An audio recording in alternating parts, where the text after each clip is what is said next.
BJP ক্ষমতায় এলে চাকুরি নেই এমন প্রত্যেক পরিবারে একজনকে চাকরি দেওয়ার প্রতিশ্রুতি দিলেন রাজ্যের বিরোধী দলনেতা শুভেন্দু অধিকারী। বুধবার বিকেলে রাজ্য বাজেট পেশের পর বিধানসভার বাইরে সাংবাদিকদের মুখোমুখি হয়ে কথা বলেছেন তিনি। শুভেন্দু অধিকারী বলেন, এই বাজেটে রাজ্যের 2,15,00,000 বেকারের সঙ্গে প্রতারণা করেছে রাজ্য সরকার। একই সঙ্গে জনকল্যাণমূলক প্রকল্পে রাজ্য সরকার বরাদ্দ না বাড়ানোয় সমালোচনা করেছেন শুভেন্দুবাবু। এদিন শুভেন্দু অধিকারী বলেন, মমতা বন্দ্যোপাধ্যায়ের সরকারের শেষ বাজেট বেকার বিরোধী।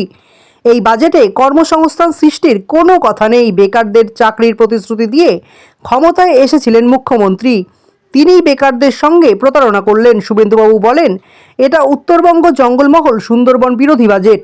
সমগ্র উত্তরবঙ্গে নদী ভাঙন, সেট প্রকল্প, পাহাড়, চা বাগানের উন্নয়ন, চা শ্রমিকদের জন্য প্রকল্পের কোনো উল্লেখ নেই এই বাজেটে।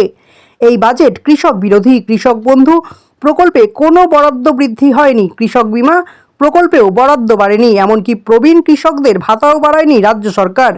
তিনি বলেন, এই বাজেটে এমন কতগুলো প্রকল্পের উল্লেখ করা হয়েছে যার কাজ ভোটের আগে শেষ করতে পারবে না রাজ্য সরকার। তিনি আরও বলেন, ঘাটাল মাস্টার প্ল্যানের জন্য 1 ছটাক জমি অধিগ্রহণ করা হয়নি, অথচ এই প্রকল্পে 500 কোটি টাকা বরাদ্দ করেছে রাজ্য সরকার। লক্ষ্মীর ভাণ্ডার প্রকল্পে বরাদ্দ না বাড়ানোয় মমতা বন্দ্যোপাধ্যায়ের সরকারকে তীব্র সমালোচনা করেন শুভেন্দুবাবু। তিনি বলেন, বিজেপি শাসিত রাজ্যে মহিলাদের 2,500 থেকে 3,000 টাকা করে দেওয়া হচ্ছে, সেখানে পশ্চিমবঙ্গের মহিলারা পাচ্ছেন মাত্র 1,000 টাকা। বিজেপি ক্ষমতায় এলে 3,000 টাকা করে লক্ষ্মীর ভাণ্ডার দেওয়া হবে।